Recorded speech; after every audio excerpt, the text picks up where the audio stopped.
You have questions, we have answers. This is Jane Miller. And this is Ken Miller. Welcome to our show, all about real estate with Ken and Jane. Today's topic, Jane, is going to be mold issues in homes and what to do about them. And so mold is a very popular topic when it comes to homes. And to help us break it down, we have with us as our guest today, Robert Lanfrank of Healthy Way Waterproofing and Mold Remediation. Robert, welcome to our show. Thank Welcome. you. Yeah. Well, your title of your company says it all. You do mold and you do waterproofing, and that's the topic of discussion for today. Yes, this is our specialty, and this is all we do. Great. That is the very most, I would say, fearful items. Because I still remember when I was a brand new agent, every time you heard termite, you heard mold, you heard basement structural issue, oh my God, you just lose sleep. A lot of people would, but I'm so glad, so grateful to have you today to break it down to our listeners. Yeah. So I really have seen a big difference in the last 10 years with real estate of how people are just much more aware. Yeah. And something that they won't buy the home. You know, it's Yes. years ago it was different, but nowadays they want to know it's taken care of before they move in. And I think a lot of that is attributed to some of the national cases, like the famous case in Texas about like the mansion that was mold infested, that was no longer livable. And when people start hearing the implications of how severe the problem can be if left untreated, and the health implications on top of it, it becomes a very top priority for mold. That Texas incident caused a big spike in our business. Yeah, I remember it. Yes, for sure. Yeah. So please tell us about your company, the services you guys provide, and provide your contact info for our listeners. Okay. Healthy Ways, we're a 14-year-old company. I'm the owner of the company. We specialize strictly in basement and crawl space waterproofing, mold testing and remediation. We do foundation repair as well, and general remodeling, because with mold and stuff, a lot of times sheetrock and other things do have to be cut in place. So we also put it back. We really, one of our specialties is the one-stop shopping when it comes to water, mold, or foundation issues. Our website is healthywaynj.com, and they can contact us at 732-741-1103. Okay, perfect. So, in other words, for the below the first level, you got everything covered. You got the viewers covered from the foundation up, right? Yeah. So for the foundations, basements, and crawl spaces, it's waterproofing and foundation repair. The mold, we're anywhere from the basement to the attic. Yes. Right. That's whole what house we're going to. Could be. Yeah. Right. That leads to my next question. So mold is commonly we associate it with the basements due to different issues, waterproofing, pipe bursts. But we found it. We see this attic is once in a while. The attic is it's very popular. So talk about what is mold and what causes mold to develop in those locations. So mold is a fungus. It's been on this planet longer than we have. Actually, I recently went to a seminar, and the gentleman said that every breath we take includes a mold spore.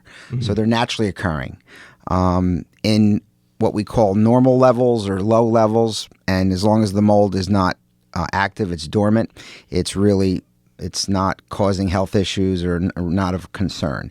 Every house, every building where we're sitting right now, there's mold in the air. There's no such thing as mold free unless you live in a hermetically sealed laboratory. So the key with mold is mold needs two things to go from dormant to active. It needs moisture, and it needs to be sitting on some type of an organic material, because that's where it's going to plant its roots, which are called hypha, and it can grow and eat. That's what its food, and the moisture is what's going to make it go active. So the real key with mold is to make sure you don't have any moisture issues. Since there will always be mold in the air and so forth, if you can keep, have no moisture issues, or if you have a moisture issue, the key is to get it dried as 100% within 48 hours, because it takes mold about 48 hours to go from dormant to active. If you don't, or you're not able to get it dried that quickly, then either some form of remediation or abatement, which meaning removing or throwing away, is the best way to go. Molds for health issues, the people that are most susceptible to mold are senior citizens, young children, people with respiratory issues, and people who are immunocompromised. The immunocompromised is the big one. our bodies are really built to fight mold. But if you're immunocompromised, obviously, then that's an issue. Or if the mold is in really high levels, of course, that's a concern too, whether you're healthy or not. Right. And to follow up on that, I heard there's different types of mold. Like the type outside is typically Aspergillus, and there's like the black mold. There's all different types, and I do the different types of mold have different levels of severity if you inhale them? Yes, absolutely. There's a lot of outdoor molds. There's close to 1 million different species of mold on our planet. Wow. We see maybe 50 or 100 different ones in our test when we do testing and so forth that show up. But the most common ones are Aspergillus, Penicillium, Cladosporium. Now, everyone, when we get phone calls and it's black. They think of it Stachybotrys, yes. And there's another one, Chytomium. There's close to 10,000 species of black mold as well, and some are toxigenic, some are not. Mold is not toxic. We get that a lot. It's toxigenic. Some can be, which means it can be toxic under certain circumstances. Molds release what's called mycotoxins. Certain molds can. But again, they don't always release mycotoxins. So that's why the term is toxigenic, not toxic. There are certain black molds, especially the two we just talked about, the Stachybotrys and the Chytomium, that, ones you don't want to play around with. But Aspergillus, Penicillium, Cladosporium, for instance, is the most common outdoor mold on the planet, but it's still not good in high levels inside your house. And also there's different subspecies of mold, which certain ones can be worse than others. So, our philosophy is if you have elevated levels of mold in your house, no matter what type of mold it is, it should be remediated. It should be remediated, right. And so what are some of the telltale signs that a homeowner could have mold in their basement, in their attic? I mean, visual, smell, what would they look for? What would the common... Well, definitely the two is visual and smell. Visually, black spot, it's usually spotty, has a specific pattern that you see, a distinctive pattern. But we see greens, whites. I've been seeing on foundation walls, I've been seeing pink. And when I first saw it, I'm like, and I've been in this business now for 31 years. Wow. You thought maybe one of the kids crayoned it? I saw it several different times. So I told our customer I would do some free testing just out of curiosity. Yeah. And it was mold. Wow. So certain molds can grow in different colors based on the material or substrate that they're growing on. So again, but different colors. The big ones are green, brownish, white, black. Those are the more common ones. The smell, it's a very musty smell. A lot of people think the smell is water, but water doesn't smell. So the odor is what's called MVOCs, microbial volatile organic compounds, and that's when the mold is active. It's releasing its waste when it's eating, and that's the odor that you pick up. So it's pretty much visually or the smell, but unfortunately mold hides very well. So there's a lot of times that even us, when we come in to do the visual inspection, we have to, require some testing or invasive testing because it could be hiding behind, the drywall or areas that you can't see or smell. Right. That's what's always so tricky about people that love to... Finished basements are great. They add additional living space. Yes. But the problem with the finished basement is if you have, God forbid, you have mold or something, you've got to do destructive removal of the sheetrock, and you may have to remove a considerable amount of the sheetrock if it turns out that there's mold hidden behind that sheetrock, and so that gets can get very complicated and very costly. So that's why I'm not always a big fan of having a finished basement, because basements typically are going to have a lot of moisture, a lot of dampness. You should have the dehumidifiers in there, keep them running, keep them circulating. I like the concrete or the cinder block walls to be visually apparent. So if you finish it, it's I think a good idea to have like a gap of maybe 1 foot, 2 feet, so you could walk around there and periodically check the perimeter of the foundation to see if you see any signs of any water infiltration. That's just my take. I agree. It's just that some basements are just not big enough to give up 1 foot in, either side. Right. That's a practicality. But it is, if you have that a basement of that, sufficient size, I couldn't agree with you more.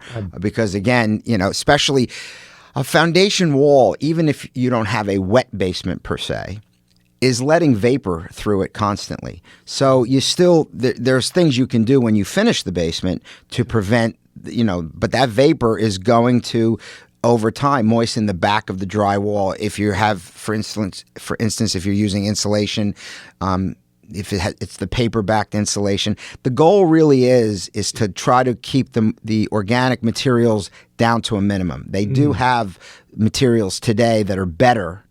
For instance, they have a mold-resistant drywall. Let's talk about the organic materials for our listeners, because they may not understand the difference between what's organic. What mold can eat is the organic stuff, like the sheetrock, the wood. What about the concrete itself, or the cinder block, or the mortar? Are those right? What's considered organic? Well, dirt. Dirt is paper. The reason it's not so much the gypsum in the sheetrock, it's the paper that's holding the sheetrock. But the mold-resistant sheetrock has fibers that are holding it together. There's no paper. So we recommend anytime we do the remodeling for the customer, we put back the mold-resistant drywall.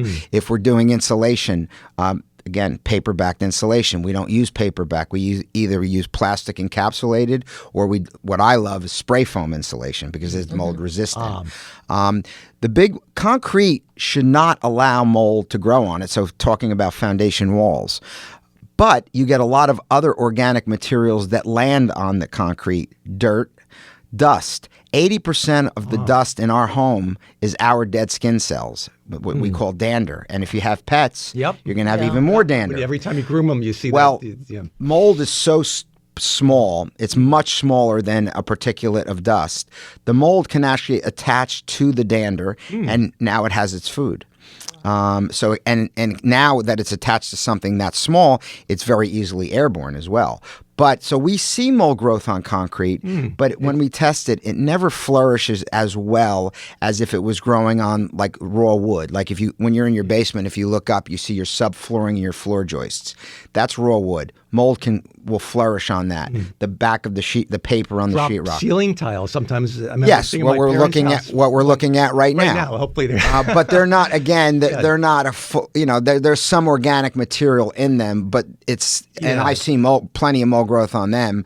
But again, not as well as the paper or the wood or the dirt or the dander, things like that are 100% organic. Yeah, I noticed it one time at my parents' house. We forgot to run the dehumidifier when they were away for 2 weeks. I went down the basement, and then there was mold popping up on all the drop ceiling tiles. I had to just do my own abatement and just remove them and throw them out because they were so it can grow. Right, and by the way, that brings up another good point, is that you wouldn't believe the amount of business we get from people who try to abate their own moldy materials, because when you're moving things, the mold goes airborne. So we call it cross-contaminate in our business. So we get a lot of calls where people say, well, we had a general contractor, throw things out of the basement. They were moldy. And now all of a sudden upstairs we're seeing mold growth because they're carrying these boxes, whatever, and the mold is flying all over the place. And if it happens to land on another organic material and finds moisture, it's going to make a home and start developing. That's correct. All good stuff. Why don't we take a short break, and we'll be right back after these messages. Okay, welcome back. We're going to continue our discussion with Robert Lanfrank of Healthy Way Waterproofing and Mold Remediation. So, Robert, we discussed the causes of mold, some of the health effects, how it can pop up in basements due to the different areas, organic material, the dampness. Now, what about attics? What is the main driving factor of causing the moisture, the mold growth to be attracted to attics? The number one cause of mold growth in attics is poor ventilation. You have soffits. You're supposed to have either a ridge vent or gable vents or an attic fan. And I've gone into attics that have all of those, and it's still not good enough. But if you have poor ventilation, then the air that's going to be up there, I'm sure you've gone up into your attic in July when it's 110 degrees or, in the winter. And now it'll create condensation because The air up there is going to be much hotter or cooler than the air in the rest of your house, because the attic is not conditioned space unless you spray foam the entire attic. Then it becomes conditioned space, but a lot of people don't do it that way. So you have an environment that's more of an outdoor environment, and you've got the air from the house, because the house has what's called a stack effect, which means warm air rises. Mm-hmm. So all the air in the house from the basement up works its way up to the attic. So if you have your air conditioning set at 70 and it gets into the attic and it hits air that's 100 degrees, you're going to get condensation. Right. So that is the number one cause. Other than that, the other two causes we see are a leaky roof, of course. Mm-hmm. And another one is when these wonderful contractors take your bathroom exhaust fan. Yes, I was going to mention that. And instead of putting it out of the roof, which they're supposed to do, they vent it right into the attic, and now you're taking a shower and you're just pumping moist air into the attic. Eventually settles on the wood base organic material, and eventually you're just making mold in. Right, and again, an attic is loaded with organic all the wood. You got the insulation again. If it's paper backed, you get a lot of dirt and dust up there and so forth. So it's a prime breeding ground for mold. It's the number 2 most common area of mold growth we see besides basements and crawl spaces. Yeah. And Jane, you might want to add to that. You've had several, or I don't want to say many clients, but you've had a good number of clients that have had issues with mold in the attic due to all those reasons that Robert mentioned. Yeah. I think in one of the community, I wouldn't mention the name now, and the whole community built in 80s. So somehow, somewhere, every single bathroom is lead to the attic. So there's always a fight, between the seller and the buyer. The buyer, exactly what you said. The inspector said you just, if you didn't have a mold, you will. If you did, that's why. But the seller always say that's past the code, because that was just like, how are you going to prove it?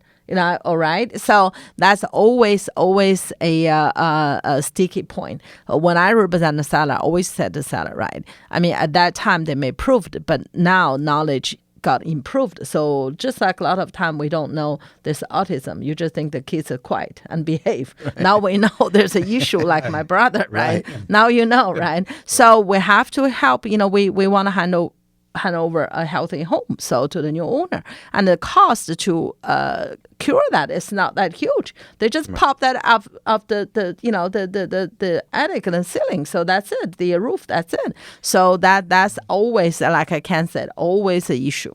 Yeah, and by the way, there's sometimes even an easier way if it's not through the roof yet.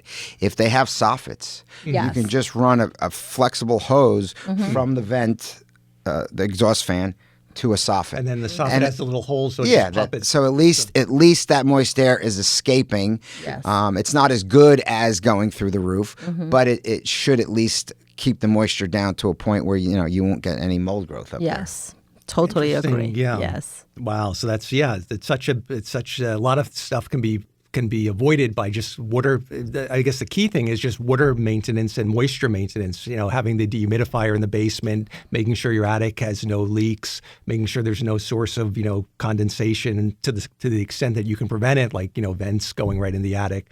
So there's a lot of things you can. Ventilation is a big thing. Is key. And we've seen situations with certain homes where the roofs, some of these luxury homes have these really fancy roof structures with a lot of breaks in the roof. And then I think the home inspector said they found mold, and they said one of the reasons is because you don't have an adequate ventilation, like you said, because you have so many, because the roof is not that simple, pitched roof with just that's all open. You have all these dividing, horizontal, vertical divisions in the roof because it's such a fancy roof. We had one luxury home, and it became a nightmare because it was all mold infested because of a lot of it due to the lack of the ventilation. Yeah, a lot of those knee walls get created when you have cathedral ceilings and things like that below it. So now you have all these separations. It becomes a lot more difficult. In those situations, I advise my customer to spray foam the attic, because when you spray foam the envelope. So now it becomes conditioned space. So you don't have to worry about ventilation anymore, and it will be within 10 degrees of the floor below it 100% of the time. Okay. So now instead of going into a 110-degree attic, if you have your house at 70, the attic will never get hotter than 80 or cooler than 60. So let's talk about that now. Let's talk about treatment. We can start, since we're on the attics, let's talk about it. Let's say you find mold in the attic and the rafters. I guess it depends on the extent of it, but how do you first of all treat it, and then how do you fix it? You can So again, first thing is to get to the moisture source. Got to fix that. Really, really important. We see a lot of customers that don't do that, and now we're coming in to do even more work. Once you know the moisture problem has been resolved, now the goal with mold remediation, we're all trained to do, is what's called reducing the spore count. You're never going to get it to zero, but you want to get the spore count down to what we call normal background levels. So then it involves cleaning or remediation or abatement. Of course, the best way to remove mold is to throw it away, abate it. But in an attic, you're not going to take the attic apart and throw away the rafters and the sheathing and all that.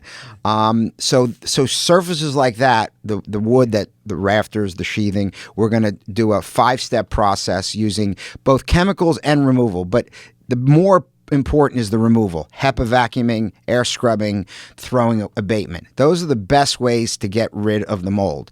What's going to be left is then you treat it with the chemicals.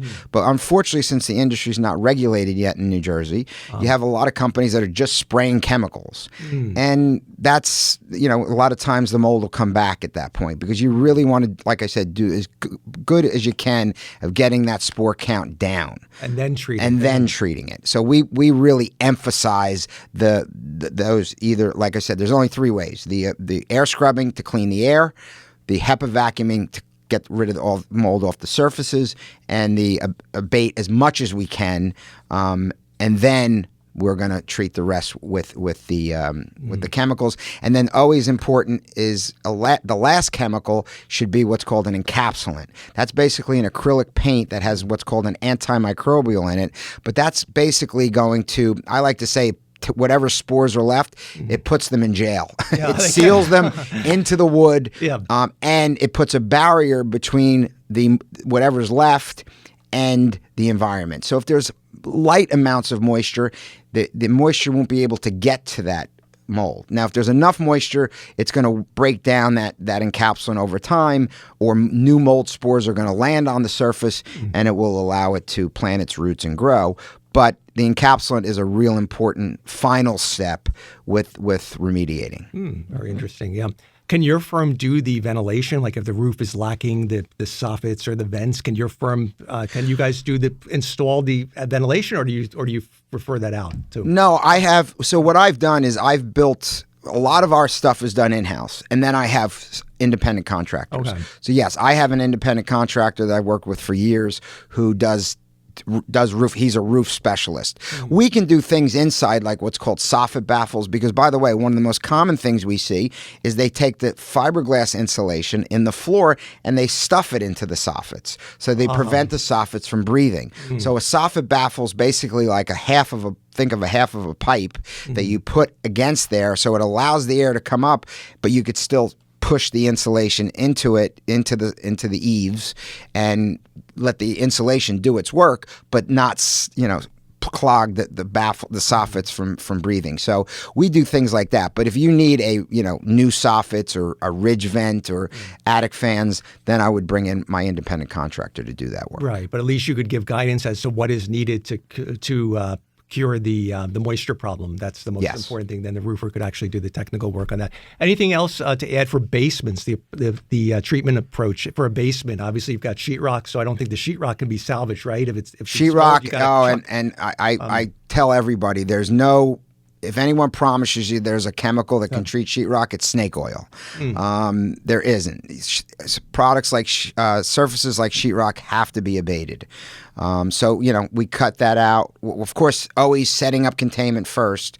That's very important, because again, we don't want to spread the mold. Right. But then abating the sheetrock, insulation, things like that, ceiling tiles, carpeting. carpet padding, that should all be abated.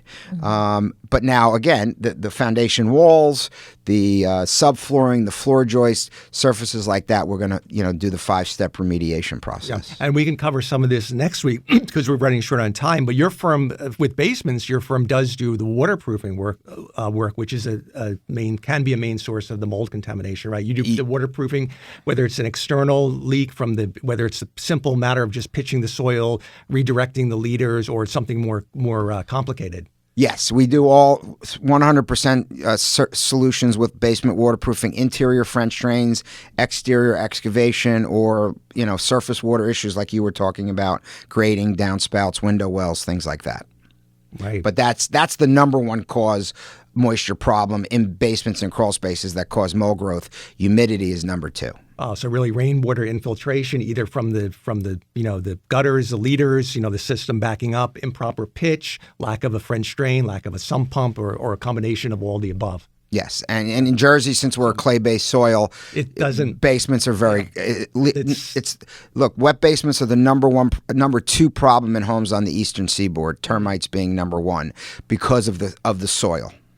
Great. So we are out of time, but once again, please give your phone number and your website for our listeners. And thank you so much again for sharing all your insight. It was my pleasure.